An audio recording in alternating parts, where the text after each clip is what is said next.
It can be your friend. Sometimes I have some examples of that, but most of the times it's our enemy. And you read a cool book about that, actually. The title was "The Ego is the Enemy," right? Correct. Yes, by Ryan Holiday, a book that changed my entire life. It really is the catalyst to who I am today. That book alone. Could you elaborate on that?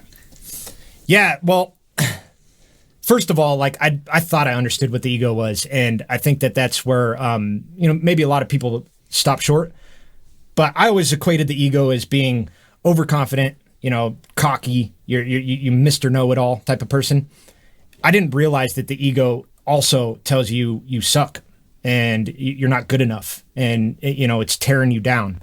The ego, well, the definition of the ego really woke me up the way he broke it down, because it's more in Stoicism, and the Stoics would describe the ego as self-sabotage, and it likes to kind of creep into every situation of your life and try to sabotage it.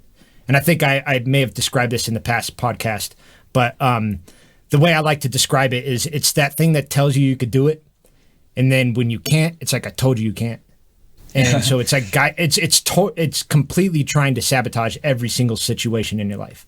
And that's what it woke me up to. If you tell yourself you can do it, you're probably right. And if you told yourself you cannot do it, you're probably right as well. Yep. So and I think go ahead. With the definition of the ego, it's probably the person you are, yourself, and the way you look to yourself, those combined, right? I love that. And actually, you had a different definition that you were telling me. So I think maybe you guys have a different idea of it than Americans. I don't know. If you look at the zodiac signs, and if you look at the planets and the sun, you have the ego, which is the sun, and the ego means the you, who you are. But who you are and your thoughts are not the same thing. So it's probably the gap between those what creates the ego. That's very interesting to me. Like, I didn't think of it like that. Like because I think you said like the ego is the self. Like that's kind of your guys' definition of it. And I know my wife has asked me so much. She's like, "What is the ego?" And like, I get so confused in trying to break it down. And I love that. I love how you said like it's yourself, because that's really what it is. It is you. The ego is you. It's not just saying you're the greatest. It's also saying you suck. It's also there with you when you're lazy and all. It's you. It really is you. And like, to understand what it's doing to you is the key to it. Exactly. But also important to know that you are not your thoughts. So I'm reading this book, and it also comes across with Joe Dispenza thing I'm watching on Gaia, that you can create positive thoughts, because 80% of our thoughts on a daily basis are negative. We're just feeding negative thoughts to ourselves all day long. If you can practice by turning it around to a positive, then your whole life is going to change. Even 95% of our thoughts we have today are the same as yesterday. Like, that's crazy to me.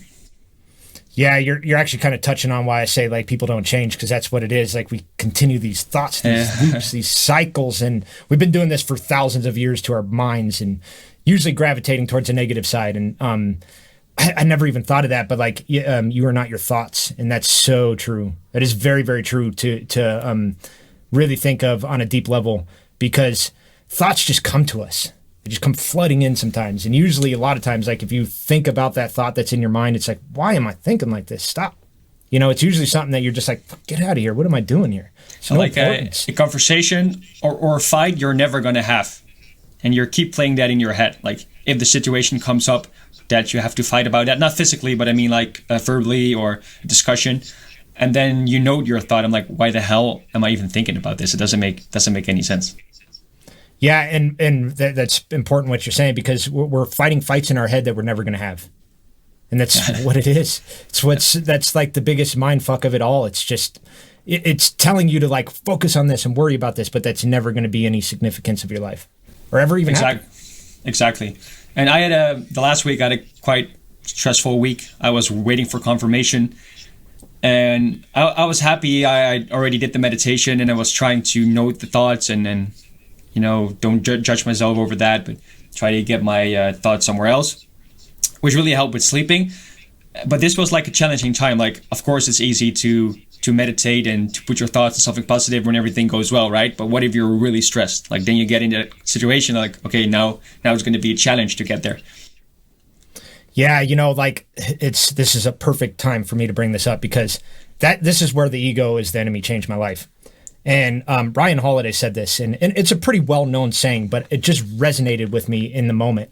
And it's perfect for what you're talking about because you can't change what happens to you. You can only change how you respond to what happens to you.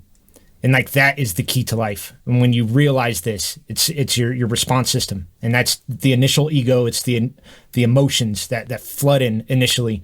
And like what you were dealing with last week, you got your emotions involved and tied up and they're telling you to like, I just want to know now. I just want to know now. But in reality, you have to have patience because you can't speed anything up. So if you just change your response, it makes it so much easier in your mind.